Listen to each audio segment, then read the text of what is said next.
Hi all. ഇന്നത്തെ ഈ ഒരു വീഡിയോ എന്ന് പറയുന്നത് പ്രധാനമായിട്ടും അടുത്ത LGS പരീക്ഷ എഴുതുന്ന ആൾക്കാർക്ക് വേണ്ടിയിട്ടാണ്. അതായത് അടുത്ത ഘട്ട LGS പരീക്ഷ എഴുതുന്ന ആൾക്കാർക്ക്.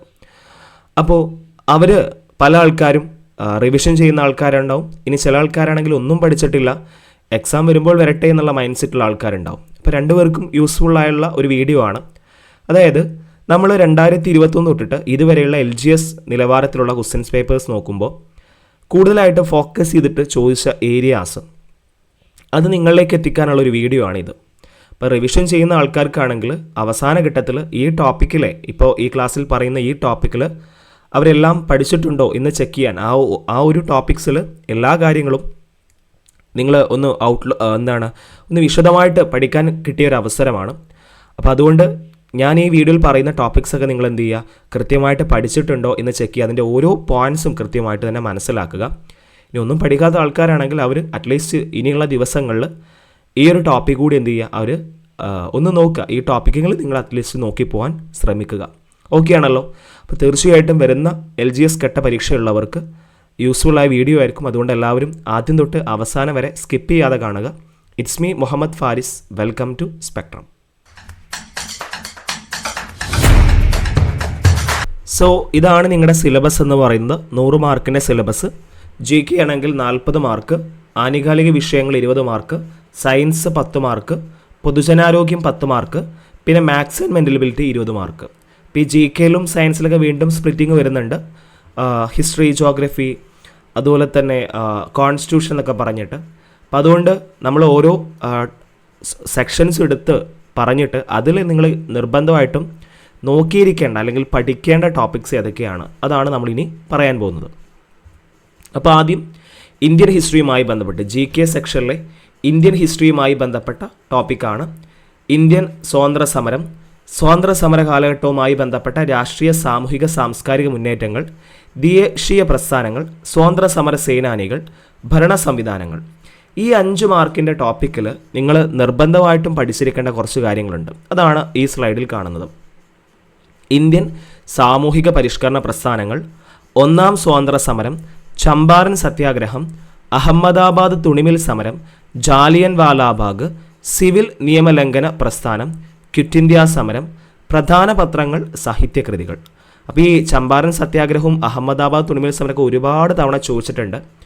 ഓക്കെ, നിങ്ങൾ 2022 തൊട്ട് 2024 വരെയുള്ള ആ ഒരു ക്വസ്റ്റ്യൻ പേപ്പേഴ്സൊക്കെ നോക്കുകയാണെങ്കിൽ ഒരുപാട് തവണ ഇതേ ആ ഒരു ക്വസ്റ്റ്യൻ തന്നെ ചോദിച്ചിട്ടുണ്ട്.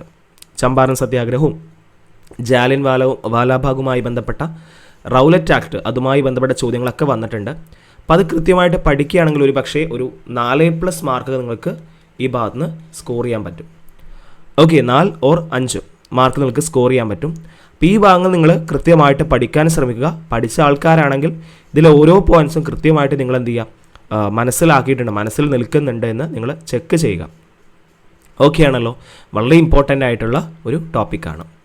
ഓക്കെ ആണല്ലോ? ഇനി അടുത്ത 5 മാർക്കിൻ്റെ ടോപ്പിക്കുകൾ. 5 മാർക്കല്ല, 10 മാർക്ക്. സ്വാതന്ത്ര്യാനന്തര ഇന്ത്യ നേരിട്ട പ്രധാന വെല്ലുവിളികൾ, യുദ്ധങ്ങൾ, പഞ്ചവത്സര പദ്ധതികൾ, വിവിധ മേഖലകളിലെ പുരോഗതികളും നേട്ടങ്ങളും, പിന്നെ സയൻസ് ആൻഡ് ടെക്നോളജി, കലാ സാംസ്കാരിക മേഖല, രാഷ്ട്രീയ, സാമ്പത്തിക, സാഹിത്യ മേഖല, കായിക മേഖല എന്നിവയുമായി ബന്ധപ്പെട്ട വിവരങ്ങൾ. അപ്പം ഇങ്ങനെ 10 മാർക്കാണ് ഈ ടോപ്പിക്കിന് രണ്ടും കൂടിയിട്ട്. ഓക്കെ ആണല്ലോ? അപ്പോൾ ഈ ടോപ്പിക്ക് പഠിക്കുമ്പോൾ നിങ്ങൾ പ്രധാനമായിട്ടും അറിഞ്ഞിരിക്കേണ്ട ടോപ്പിക്സ് ഏതൊക്കെയാണ്? പഞ്ചവത്സര പദ്ധതികൾ എല്ലാം ഒന്നുമില്ല, ഏകദേശം പഞ്ചവത്സര പദ്ധതി ഒന്നും ഡീറ്റെയിൽ ആയിട്ട് ചോദിക്കത്തില്ല. കാർഷിക പദ്ധതി ഏതാണ്, വ്യവസായ പദ്ധതി ഏതാണ്, അല്ലെങ്കിൽ ഹറോൾഡ് ഡോമർ മോഡൽ എന്ന് പറയപ്പെടുന്ന പദ്ധതി ഏതാണ്, അങ്ങനെ ജനറലായുള്ള ചോദ്യങ്ങളെ ചോദിക്കത്തുള്ളൂ. പിന്നെ ഇന്ത്യൻ വിഭജനവും സംസ്ഥാനങ്ങളുടെ രൂപീകരണവും വളരെ ഇമ്പോർട്ടൻ്റ് ആണ്, എപ്പോഴും ചോദിക്കാറുണ്ട്. സംസ്ഥാന പുനഃസംഘടനാ കമ്മീഷൻ, ഓക്കെ, കഴിഞ്ഞ എക്സാമിലും ചോദിച്ചിരുന്നു. ഓക്കെ, അതിൽ മലയാളി ആരാണ്, സംസ്ഥാന പുനഃസംഘടനാ കമ്മീഷൻ്റെ ചെയർമാൻ ആരാണ് എന്നൊക്കെ പറഞ്ഞുകൊണ്ട് ഒരുപാട് തവണ ചോദിച്ചിട്ടുണ്ട്.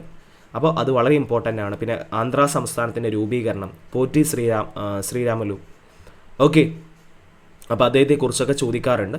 അപ്പോൾ ആ ഭാഗം നിങ്ങൾ കൃത്യമായിട്ട് ഓരോ പോയിൻറ്റ്സ് നിങ്ങൾ പഠിക്കാൻ ശ്രമിക്കുക.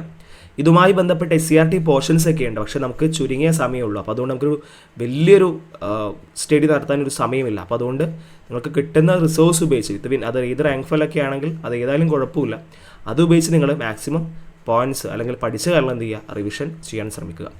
പിന്നെ ISRO ദൗത്യങ്ങൾ, അവിടെ ചിലപ്പം മിക്കവാറും കറണ്ട് അഫെയർസ് ഒക്കെ ആയിട്ടാവും ചോദിക്കുന്നുണ്ടാവുക. നമ്മുടെ ചന്ദ്രയാൻ, ഗഗൻയാൻ, ഇപ്പോൾ അധികവും നമ്മൾ ഗഗൻയാനുമായി ബന്ധപ്പെട്ട ചോദ്യമാണ് വരുന്നത്. അതുമായി ബന്ധപ്പെട്ട വീഡിയോ നമ്മൾ ചെയ്തിരുന്നു. കറണ്ട് അഫെയർസ് ഭാഗത്ത് എങ്ങനെയൊക്കെയാണ് കൂടുതലായിട്ടും ചോദിച്ച ചോദ്യങ്ങളൊക്കെ എന്ന വീഡിയോ നമ്മൾ ചെയ്തിരുന്നു. അതിൻ്റെ ലിങ്ക് ഞാൻ ഈ ഡിസ്ക്രിപ്ഷൻ ബോക്സിൽ കൊടുക്കാം. അപ്പോൾ അതുകൂടി നിങ്ങൾ കാണാൻ ശ്രമിക്കുക കേട്ടോ. കറണ്ട് അഫെയർസിൽ നല്ലൊരു മാർക്ക് കിട്ടിക്കഴിഞ്ഞാൽ നിങ്ങളുടെ റാങ്ക് നന്നായിട്ട് കയറിപ്പോവും. വളരെ ഇമ്പോർട്ടൻ്റ് ആണ് കറണ്ട് അഫെയർസിൽ 20 മാർക്ക്. ഓക്കെ, അപ്പോൾ കറണ്ട് അഫെയർസിൽ റിപ്പീറ്റഡ് ആയിട്ട് കുറച്ച് കാലങ്ങളായിട്ട് ചോദിച്ച ചോദ്യങ്ങൾ ഉൾപ്പെടുത്തിയൊരു വീഡിയോ ഒക്കെ ചെയ്തിരുന്നു. അപ്പോൾ അതുകൂടി നിങ്ങളൊന്ന് കാണാൻ ശ്രമിക്കുക. പിന്നെ കോൺസ്റ്റിറ്റ്യൂഷനുമായി ബന്ധപ്പെട്ട് ഒരു പൗരൻ്റെ അവകാശങ്ങളും കടമകളും ഇന്ത്യൻ ഭരണഘടന അടിസ്ഥാന വിവരങ്ങൾ. അപ്പോൾ ഇതിൽ കൂടുതലായിട്ടും നിങ്ങൾ അറിഞ്ഞിരിക്കേണ്ടത് മൗലികാവകാശങ്ങളാണ്. പ്രധാനമായിട്ടും ഇപ്പോൾ എന്താ പറയുക, അയിത്തം നിരോധിക്കുന്നതുമായി ബന്ധപ്പെട്ട ആ ഒരു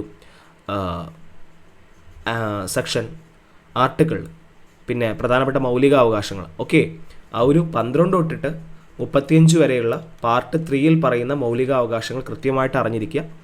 അത് എപ്പോഴും ചോദിക്കാറുണ്ട്. പിന്നെ ജനറലായിട്ട് ചോദിക്കുന്ന മനുഷ്യാവകാശ കമ്മീഷൻ, വിവരാവകാശ കമ്മീഷൻ, വനിതാ കമ്മീഷൻ. അപ്പോൾ അതിനെക്കുറിച്ചൊക്കെ നമ്മൾ വീഡിയോ ചെയ്തിട്ടുണ്ട്. കൃത്യമായിട്ട് നമ്മുടെ ചാനലിൻ്റെ പ്ലേലിസ്റ്റ് നോക്കിക്കഴിഞ്ഞാൽ കിട്ടും.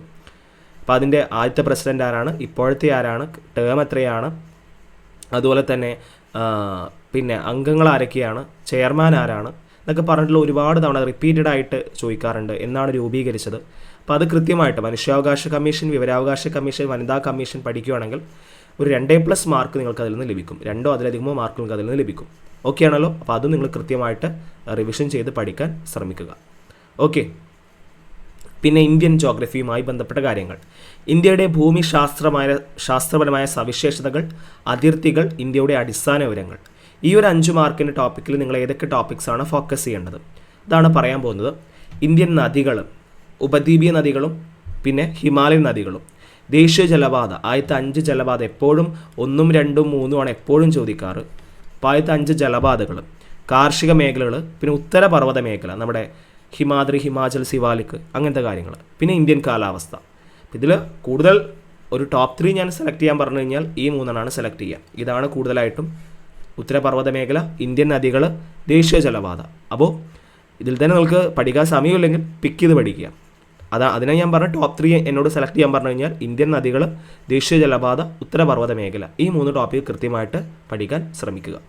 ഓക്കെ, പിന്നെ കേരളവുമായി ബന്ധപ്പെട്ട്, കേരള ജോഗ്രഫിയുമായി ബന്ധപ്പെട്ട 10 മാർക്ക്. അവിടെ നിങ്ങൾ പ്രധാനമായിട്ട് അറിഞ്ഞിരിക്കേണ്ട ടോപ്പിക്സാണ് കേരളത്തിലെ നദികൾ, വന്യജീവി സങ്കേതങ്ങളും ദേശീയോദ്യാനങ്ങളും.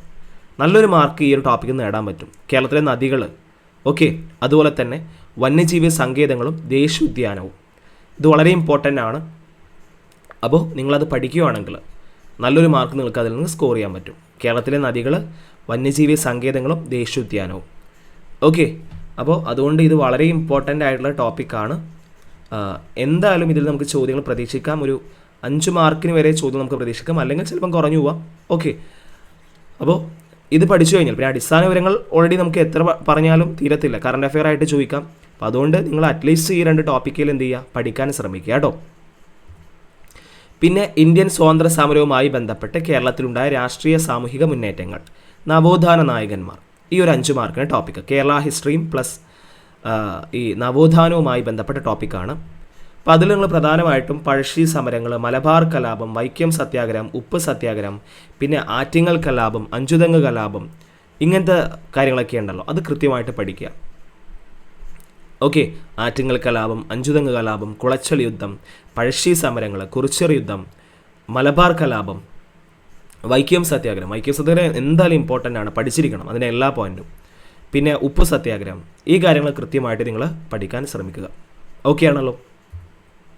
ഇനി ഈ എന്താ പറയുക, നമ്മുടെ പൊതുജനാരോഗ്യവുമായി ബന്ധപ്പെട്ട ചോദ്യമാണ്. അപ്പോൾ അതിൽ മനുഷ്യ ശരീരത്തെക്കുറിച്ചുള്ള പൊതു അറിവ്, ജീവങ്ങളും അപര്യാപ്ത രോഗങ്ങളും, കേരളത്തിലെ പ്രധാന ഭക്ഷ്യ കാർഷിക വിളകൾ, വനങ്ങൾ, വനവിഭവങ്ങൾ, സാമൂഹ്യ വനവൽക്കരണം, പരിസ്ഥിതി പ്രശ്നങ്ങളും. അപ്പോൾ അതിൽ നിങ്ങൾ നിർബന്ധമായിട്ട് പഠിക്കേണ്ടത് ഒന്ന് ദഹന വ്യവസ്ഥ, വിസർജന വ്യവസ്ഥ. നമ്മുടെ വൃക്ക ദഹന വ്യവസ്ഥയാണെങ്കിൽ നമുക്കറിയാമല്ലോ, ചിലപ്പം പല്ലിനെ കുറിച്ചായിരിക്കും ചോദിക്കുന്നുണ്ടാവും. അപ്പോൾ അത് കൃത്യമായിട്ട് പഠിക്കാൻ ശ്രമിക്കുക. രോഗങ്ങളും രോഗകാരികളും എല്ലാ എക്സാമിനും 1, 2 ചോദ്യത്തിന് വരുന്നതാണ് രോഗങ്ങളും രോഗകാരികളും. പിന്നെ നിങ്ങൾ പഠിക്കേണ്ട ഒരു ടോപ്പിക്കാണ് ജീവകങ്ങളും അപര്യാപ്ത രോഗങ്ങളും. വളരെ ഇമ്പോർട്ടൻ്റ് ആണ്. ഇതിനോട് ഉൾപ്പെടുത്തിയിട്ടില്ല. ജീവകങ്ങളും അപര്യാപ്ത രോഗങ്ങളും, വിറ്റാമിൻ എ, വിറ്റാമിൻ ബി, അതിൻ്റെ കെമിക്കൽ നെയിം എന്താണ്, അത് കിട്ടിയില്ലെങ്കിൽ അതിൻ്റെ ഡെഫിഷ്യൻസി കാരണം കൊണ്ട് എന്തൊക്കെ രോഗങ്ങളാണ് ഉണ്ടാവുക, അങ്ങനത്തെ കാര്യങ്ങൾ. ഓക്കെ, അപ്പോൾ അത് പഠിച്ചു കഴിഞ്ഞാൽ ഒരു പക്ഷേ ഇതിൽ നിന്ന് നല്ലൊരു മാർക്ക് സ്കോർ ചെയ്യാൻ പറ്റും.